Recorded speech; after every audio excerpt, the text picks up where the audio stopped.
నమస్తే. కేతిరెడ్డి చాలా కాలం తర్వాత వీడియో ముందుకు వచ్చాడు. అయితే గుడ్ మార్నింగ్ అంటూ ప్రజల్ని పలకరించేటువంటి కేతిరెడ్డి ఇప్పుడు కాస్త సిస్టమ్ వెనక్కి వెళ్ళిపోయాడు. అయితే తను మాట్లాడిన మాటల్లో సినీ రంగం గురించి ప్రస్తావించాడు. అయితే ఏం ప్రస్తావించాడు ఏంటి అనేది మనతో పాటు సీనియర్ జర్నలిస్ట్ కనకదుర్గ వడ్లమణి గారు ఉన్నారు. వారిని అడిగి తెలుసుకుందాం. మేడం నమస్తే. నమస్తే అండి. అయితే చాలా కాలం తర్వాత కేతిరెడ్డి సిస్టమ్ ముందుకు వచ్చి తను మాట్లాడుతూ ఒక వీడియోని అయితే రిలీజ్ చేశాడు. రిలీజ్ చేస్తూ వాళ్ళ దగ్గర నుంచి జరిగినటువంటి కొన్ని తప్పిదాల గురించి చాలా నిర్మోహమాటంగా కూడా ఒప్పేసుకున్నారు. అదే కోవలో సినీ రంగం గురించి కూడా మాట్లాడుతూ వచ్చాడు కేతిరెడ్డి. అయితే కేతిరెడ్డి మాటల్ని ఎలా తీసుకోవచ్చు అంటారు? గత 2-3 రోజులుగా కేతిరెడ్డి గారు బాగానే బయటకు వస్తున్నారు. ఆయన అంటే జగన్మోహన్ రెడ్డిని విమర్శిస్తున్నారు. అది విమర్శ అనే కంటా కూడా ఆయన ఆత్మవిమర్శ చేసుకుని ఎందుకు ఓడిపోయామని జగన్మోహన్ రెడ్డికి హితవు పలుకుతున్నాడు ఆయన. అంతే తప్ప అది క్రిటిసైజ్ చేయటం కాదు. జగన్మోహన్ రెడ్డి గారు అలా తీసుకోక్కర్లా. ఆయన బాధపడుతున్నాడు, ఆయన తట్టుకోలేకపోతున్నాడు. నేను ఎందుకు ఓడిపోయాను, నేను ప్రజలతో ఉన్నాను కదా. నిన్న కూడా మనం మాట్లాడుకున్నాం. ఆయన చాలా అంటే ప్రజలతో మమేకం అయ్యారు, చేశారు. అయితే ఆయనలో ఉండే మైనస్లు కూడా మనం చెప్పుకున్నాం. ఎంత చెప్పుకున్నా ఇప్పుడు స్కాములు అందరూ చేశారు. 151 మందిలో ఎంతమంది చేయకుండా ఉంటారు లెక్క పెడితే హార్డ్లీ మనకు తెలియదు. సో అది తప్పు ఒప్పు ప్రస్తావన పక్కన పెట్టేస్తే అతను గెలిచే ఛాన్సెస్ ఎక్కువ ఉన్నాయి. కానీ ఆ 11 మందిలో అతను లేకపోవటం అనేది చాలా విచిత్రం. గెలిచిన 11 మందిలో కేతిరెడ్డి లేకపోవటం విచిత్రం.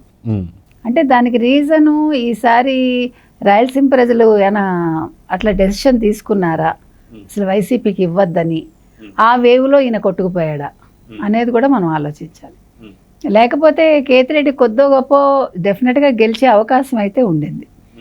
అయితే కేతిరెడ్డి నిన్నను చేసిన వ్యాఖ్యలు మనం విన్నాము. ఆయన అంటారు జగన్మోహన్ రెడ్డిని తిడుతున్నాడు ఒక రకంగా. ఏమనంటే అసలు మీరెందుకు సినిమా టికెట్ల జోలికి వెళ్ళారు, మీకు అవసరం ఏంటి, పవన్ కళ్యాణ్ గురించి మీకెందుకు అని ప్రశ్నించాడు. అది కరెక్టే కదా. ఆయన ఏమంటాడంటే మీరు మంచి చేయాలనుకున్నారు, అంటే మీరు ప్రజలకి బర్డెన్ కాకుండా టికెట్ ధరలు పెరగకుండా చూడాలనుకున్నారు. కానీ ఫ్యాన్స్ అలా ఒప్పుకోరు. ఫ్యాన్స్ ఎంత టికెట్ ధర పెట్టినా కూడా వాళ్ళు కొంటారు. కాబట్టి అది మీకు అనవసరం, అది మీకు మైనస్ చేసింది, మీ వల్ల మాకు మైనస్ అయింది. ఇప్పుడు జగన్మోహన్ రెడ్డితో ఆగిపోలేదు కదా, అది ఇక్కడికి కూడా కొట్టింది. అది ఆయన చెప్తున్నారు. ఆయన నిజంగా చాలా బాధపడుతున్నాడండి. Kethireddy he's unable to digest. తన ఓటమిని ఆయన అంగీకరించలేకపోతున్నారు. దానికి కరెక్టే అది. మరి ఇప్పుడు ఇంత చేసి నేను నెగ్గుతాను అనుకున్నాక నెగ్గకపోతే ఆ బాధ 5 ఏళ్ళు తట్టుకోవాలి, 1 రోజు 2 రోజులు కాదు. అలాగని ఇప్పుడు గబుక్కుని వేరే పార్టీలోకి వెళ్ళిపోలేడుగా. తను సిన్సియర్గా జగన్మోహన్ రెడ్డితో ఉన్నాడు. అతను 5 ఏళ్ళు జగన్మోహన్ రెడ్డిని మెచ్చుకుంటూ వచ్చాడు మనకు గుర్తుంటే. జగన్మోహన్ రెడ్డిని ప్రతి అడుగులోనూ అతను మెచ్చుకున్నాడు. వీళ్ళు చేసిన తప్పిదాలు ఏంటంటేనండి, అది కేతిరెడ్డి కావచ్చు, మరొకళ్ళు కావచ్చు, గుడ్డిగా జగన్మోహన్ రెడ్డిని నమ్మారు. అంత పనికిరాదు. ఇప్పుడు జగన్మోహన్ రెడ్డి తప్పు చేస్తే చెప్పే అంత స్థాయి ఎవరికి లేకుండా పోయింది అక్కడ. అది వయసు కాదు, అది భయం. కానీ అలా ఉండకూడదు. ఒక నాయకుడి దగ్గర వీళ్ళు ఎలా ఉండాలంటే అవసరమైనప్పుడు మర్యాద ఇవ్వాలి. అలాగే ఏ సందర్భంలోనైనా సరే సలహా ఇవ్వగలిగే ఒక చనువు ఉండాలి. అది అందులో ఎవ్వడికి లేదు. A2 నుంచి ఎవ్వడికి అది లేదు. దానికి రీజన్ ఏంటంటేనండి, ఇప్పుడు జగన్మోహన్ రెడ్డి తప్పు చేశారని అనుకుందాం, స్కాములు చేశాడు ఆయన. కానీ విజయసాయి రెడ్డి కావచ్చు, సుబ్బారెడ్డి కావచ్చు, మరొక X కావచ్చు, Y కావచ్చు, సజ్జల కావచ్చు, వీళ్ళందరూ కూడా ఈ అక్కర్లేని స్కాముల్లో ఇరుక్కోవటం ఎందుకండి? వీళ్ళు చెప్పే స్థాయిలో ఉండాలి, సలహాదారు చెప్పే స్థాయిలో ఉండాలి. తినే స్థాయిలో ఎందుకున్నారు వీళ్ళందరూ? ఆ తినే స్థాయిలో ఉండడం వల్ల చెప్పే ఒక అర్హత కోల్పోయారు వీళ్ళందరూ. అయితే ఇక్కడ మనం చూసుకుంటే సినిమాకి సంబంధించి ప్రత్యేకంగా కేతిరెడ్డి మాట్లాడుతూ మీరు సినిమా టికెట్ల ఇష్యూలో మీరు పాల్గొన్నారు, దానివల్ల కొంచెం నష్టపోయాం, అది కాకుండా సినీ ప్రముఖుల్ని పిలిచి మరి అవమానించడం కూడా జరిగింది, అది కూడా చాలా పెద్ద ఎఫెక్ట్ అని చెప్పి మాట్లాడుతున్నాం. అయితే వీళ్ళ ప్రభుత్వంలో ఉన్నప్పుడే పేర్ని నాని లాంటి వాళ్ళు సినిమాటోగ్రఫీ మినిస్టర్గా చేసినప్పుడు ఎందుకని నంది అవార్డు గురించి మాట్లాడలేదు, ఎందుకని తెలుగు సినిమా ఇండస్ట్రీని అక్కడ స్టూడియోస్ కడతా అని చెప్పేసి మాట్లాడలేదు. కానీ 50 రోజులు గడవక ముందే ఇప్పటికే చాలా రకాల ప్రకటనలు ఏదైతే తెలుగు సినిమా వర్గానికి వచ్చేసే కూటమి ప్రభుత్వం నుంచి. అదే ఎందుకని కేతిరెడ్డి మాట్లాడిన మాటల్లో నిజంగా సినీ ఇండస్ట్రీతో పెట్టుకోవడం కూడా చాలా వరకు నష్టపోయామని చెప్పేసి అన్న దాంట్లో వాస్తవం ఉందంటారా? ఖచ్చితంగా ఉందండి. ఎందుకంటే జగన్మోహన్ రెడ్డికి మెయిన్ సినిమా ఇండస్ట్రీ మీద కోపం ఉండడానికి మనకు కనిపించే రీజన్ ఏంటంటే క్యాస్ట్. అతను 5 ఏళ్ళు ఒక క్యాస్ట్ని అనగదొక్కడంలో చూపించిన ఉత్సాహం వాళ్ళ వ్యాపారాల మీద దెబ్బ కొట్టడం కాదు. మీకు కావాలంటే గమనించండి, వైజాగ్ సైడ్ అతను అంత దృష్టి పెట్టడానికి కూడా, అమరావతి వద్దనడానికి కూడా కారణం ఒక క్యాస్ట్ పర్టికులర్గా. అందులో డౌటే లేదు. మీరు వైజాగ్లో ఈరోజు వెళ్ళి కనుక్కోండి, ఎవరెవరి ఆస్తులు కబ్జాలు అయ్యాయి, ఎవరెవరు ఇబ్బందులు పడ్డారు అంటే జగన్మోహన్ రెడ్డికి ఎవరైతే నచ్చరో అదే క్యాస్ట్ వాళ్ళు ఎక్కువ ఉన్నారు. అందులో డౌటే లేదు మీకు. ఇప్పుడు సినిమా ఇండస్ట్రీ ఒకప్పుడు రెడ్ల చేతుల్లోంచి స్టార్ట్ అయ్యి కమ్మ వాళ్ళు హీరోలుగా వచ్చి కమ్మ డామినేషన్ వచ్చింది. అందులో డౌట్ ఏమీ లేదు, అది అందరికీ తెలిసిన సత్యం అది. సో ఇప్పుడు నాకు సినిమా వాళ్ళతో నాకు పని ఏంటి అనుకున్నాడు జగన్మోహన్ రెడ్డి. నాకు 151 వచ్చాయి, ప్రజలు నా వైపు ఉన్నారు, ఎక్కడో ఉన్న ఇండస్ట్రీతో నాకు పని ఏంటి, హైదరాబాద్లో ఉంది ఇండస్ట్రీ, నాకు అవసరం ఏంటి అనుకున్నాడు ఆయన. పేరుని నాని కూడా అలాగే అనుకుంటాడు, ఆయన సినిమాటోగ్రఫీ మినిస్టర్ పేరుకి. కానీ ఆయన ఏం పట్టించుకోలేదు. మీరు చెప్పినట్టు పవన్ కళ్యాణ్ సినిమా రిలీజ్ అవుతుంది అంటే టికెట్ ధర విషయంలో చాలా తక్కువ రేట్లు పెట్టారు, 5 రూపాయలు పెట్టాడు. మా చిన్నప్పుడు మేము 5 రూపాయల టికెట్ అంటే ఎక్కువే, మాకు బాల్కనీ వచ్చేది. కాబట్టి నువ్వు ఏ కాలంలో ఉన్నావు? నీ ముఖ్యమంత్రి ఎలా వెళ్తాడు?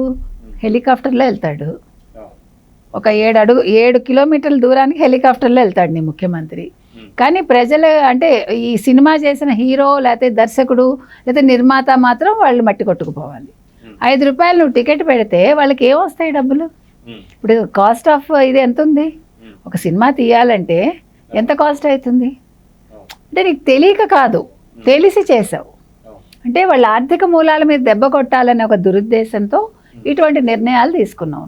మరి అదే జగన్మోహన్ రెడ్డి దగ్గరికి వచ్చేటువంటి ఒక ఆర్జీవి రామ్ గోపాల్ వర్మ ఎవరైతే ఉన్నారో ఆయన సినిమాలకు సంబంధించి వ్యూహం కావచ్చు, లక్ష్మీష్ ఎన్టీఆర్ కావచ్చు, ఇలా చాలా సినిమాలు తీసినప్పుడు మాత్రం టికెట్లు తగ్గించలేదే. తగ్గించరు. ఆ సినిమాలకి ఎంత ఖర్చు అవుతుందండి? బడ్జెట్ ఏమైనా ఉంది ఆ సినిమాలకి? మీకు అర్థం కావట్లే. అక్కడ లక్ష్మీ పార్వతి కోసం తీయించాడు, మీకు అర్థమైందా? అంటే చంద్రబాబు ఇమేజ్ డ్యామేజ్ చేయాలనుకున్నాడు ఆయన, అది అవుతుందా? ఇప్పుడు అసలు లక్ష్మీ పార్వతిని జగన్మోహన్ రెడ్డి పిలిచి పెట్టుకోవడం అంత తప్పిదం ఇంకోటి లేదు. ఎవడైనా పెట్టుకుంటాడండి లక్ష్మీ పార్వతిని? అసలు అవసరమా నీకు?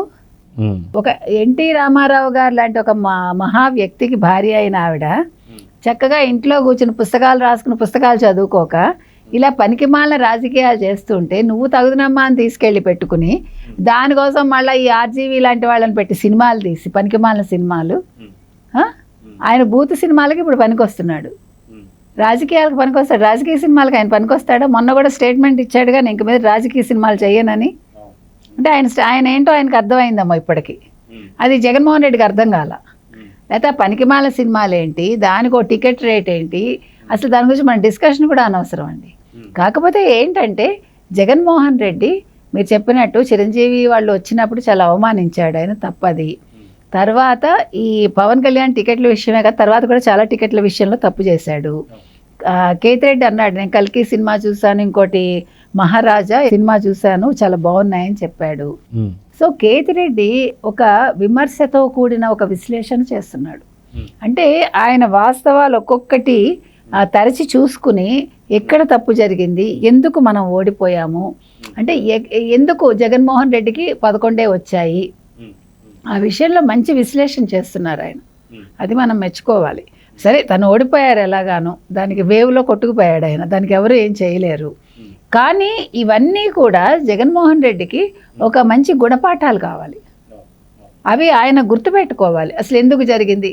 ఇప్పుడు ఒక క్యాస్ట్ మీద కోపం పెట్టుకుని ఏదో చేస్తానంటే, ఇప్పుడు వాళ్ళు అన్ని రకాలుగా ఉన్నతంగా ఉంది ఆ క్యాస్ట్, అన్ని రంగాల్లో వాళ్ళు ఉన్నారు, తప్పే ఉందండి. ఇప్పుడు కష్టపడితే పైకి వస్తాడు మనిషి, వాళ్ళకి యూనిటీ కూడా ఉంది, బాగుంది, నువ్వు సంతోషించు. వాళ్ళకి అవసరమైతే హెల్ప్ చేయలేదు, హెల్ప్ చేయకు, పాడు చేయకు. వాళ్ళని నొక్కేయాలని ఎందుకు చూస్తావు? నువ్వెలా పైకి రావాలో ఆలోచించుకో. ఇప్పుడు పైకి వచ్చే వాళ్ళని ఎవ్వడూ ఆపలేడండి. మనం ఎంత ప్రెస్ చేస్తే అంత పైకి వస్తారు కదా. అది మర్చిపోయాడు ఆయన. ఎవరిచ్చారో ఈ సలహా నాకు తెలీదు. ఇప్పుడు 108 మంది రెడ్లను పెట్టుకున్నాడు. మరి రెడ్లు వాళ్ళు నిన్ను నెత్తిన పెట్టుకున్నారు ఏమన్నా? నీకు పోనీ నువ్వు బీసీలకు చేశానంటో బీసీలు నిన్ను నెత్తిన పెట్టుకున్నారా? నా ఎస్సీలు, నా ఎస్టీలు, నా బీసీలు, నా మైనార్టీలు అన్నావు. నీకు ఓటే లేదే ఇవాళ. నువ్వు ఓసీలను కాదని బీసీలకు కొన్ని చోట్ల టికెట్లు ఇచ్చాడు ఆయన, మీకు గుర్తుంటే ఊళ్ళల్లో. వాళ్ళు ఎవరు పట్టించుకో. అంటే ప్రజలకి కావాల్సింది పరిపాలనా దక్షత. గుర్తుపెట్టుకోండి. నువ్వు చేసే పథకాలు అక్కర్లేదు, నువ్వు ఇచ్చే పథకాలు ఇస్తున్నావు కాబట్టి తీసుకుంటున్నారు. ప్రజలు అడగల, రాజకీయ నాయకులు ఇస్తున్నారు. వాళ్ళు ఎదగడం కోసం రాజశేఖర రెడ్డి మొదలుపెట్టాడు ఇవి.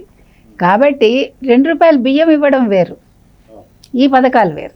అది కడుపుకి అన్నం, అది తప్పులేదు. నువ్వు అలాంటివి చెయ్యి. అంతేగాని కూర్చోపెట్టి నీకు డబ్బులు ఇస్తాను, మీరు ఉపాధి ఇవ్వను, మీకు మీరు పని చేయకండి, మీరు ఇలాగే పడి ఉండండి, బట్టలు నొక్కండి అంటే ప్రజలు వినరు. ప్రజలు కష్టపడతామంటున్నారు. నువ్వు ఇస్తే ఇవి ఓకే, నీకు ఇష్టమైంది నువ్వు ఇచ్చావు, తీసుకుంటారు అంతవరకే. కానీ అది గుర్తుపెట్టుకుని నీకు ఓటయ్యారు. కాబట్టి పరిపాలనా దక్షత నీకు లేదని తెలుసుకున్నారు కాబట్టి వాళ్ళు నిన్ను ఇంటికి పంపించారు. అది కేతిరెడ్డికి బాగా అవగాహన అయింది. సినిమా ఇండస్ట్రీ చిన్నదండి. ఇప్పుడు సినిమా ఇండస్ట్రీ ఇన్ఫ్లుయెన్స్ లేకుండా ఏ ప్రభుత్వం అయినా ఉంటుందా? మీరు గత చరిత్ర తరచి చూస్తే మన సౌత్లో ఎస్పెషల్లీ సినిమా ఇండస్ట్రీ ప్రభావం లేకుండా ఏ ఒక్క రాజకీయ నాయకుడు లేడు. అటు తమిళనాడు కావచ్చు, ఇటు కర్ణాటక కావచ్చు, కేరళ కొంతవరకు అనుకోండి, కమ్యూనిస్టులు ఎక్కువ కాబట్టి అక్కడ అంత తక్కువ ఉంటుంది అక్కడ ప్రభావం. కాకపోతే ఆంధ్రప్రదేశ్లో ఫస్ట్ నుంచి సినిమా వాళ్ళు వీళ్ళు కలిసే వెళ్ళారు. రాజకీయ నాయకులు రెండు కూడా సమాంతర రేఖల్లాగా వెళ్ళాయి. కాబట్టి తప్పు చేశాడు. అంటే జగన్మోహన్ రెడ్డి దగ్గర ఉండే ఫస్ట్ మైనస్ ఏంటంటేనండి, మనుషుల్ని కలుపుకుని వెళ్ళే తత్వం లేకపోవటం. అది ఉండుంటే ఆయన అసలు అవినీతి అవసరం లేదండి ఆయనకి. ఆయన అన్న 30 ఏళ్ళు కళ్ళు మూసుకుని అక్కడ ఫెవికాల్ వేసుకుని కూర్చుని ఉండేవాడు ఆయన. అసలు ఎందుకండి మనుషులకి ఎందుకు, ఎంత సంపాదిస్తే మీ దాహం తీరుతుంది? మనకు అర్థం కాదు అది. దేనికోసం? మనిషి బతకడానికి ఎంత కావాలి? జానేడు పొట్టకి ఎంత కావాలి భోజనం? ఈ ఒళ్ళు కప్పుకోవడానికి మనకి ఎన్ని బట్టలు ఉంటే సరిపోతాయి? ఓ 10, 12, పోనీ 20, 100. What else? నీకేం కావాలి ఇంకంతకంట? నువ్వు చరిత్రలో నిలిచిపోవాలంటే నువ్వు మంచి పనులు చేసి చూపించుంటే నువ్వు రాజశేఖర రెడ్డి కొడుకుగా నువ్వు గుర్తుండవు. అప్పుడు జగన్మోహన్ రెడ్డి తండ్రిగా రాజశేఖర రెడ్డి గుర్తుండేవాడు. సో చూద్దాం మనం ఖచ్చితంగా కేతిరెడ్డి చేసినటువంటి ప్రతి ఒక్క విమర్శలోనూ జగన్కి అర్థం కావాలని చెప్పేసి చూద్దాం. అదిగాక సినీ ఇండస్ట్రీ చాలా చిన్నది కాదు, దానివల్ల ఎంత ఎఫెక్ట్ అవుతున్నాడో ఇప్పటికైనా అర్థం చేసుకుంటాడో లేదో చూద్దాం. మరి నమస్తే.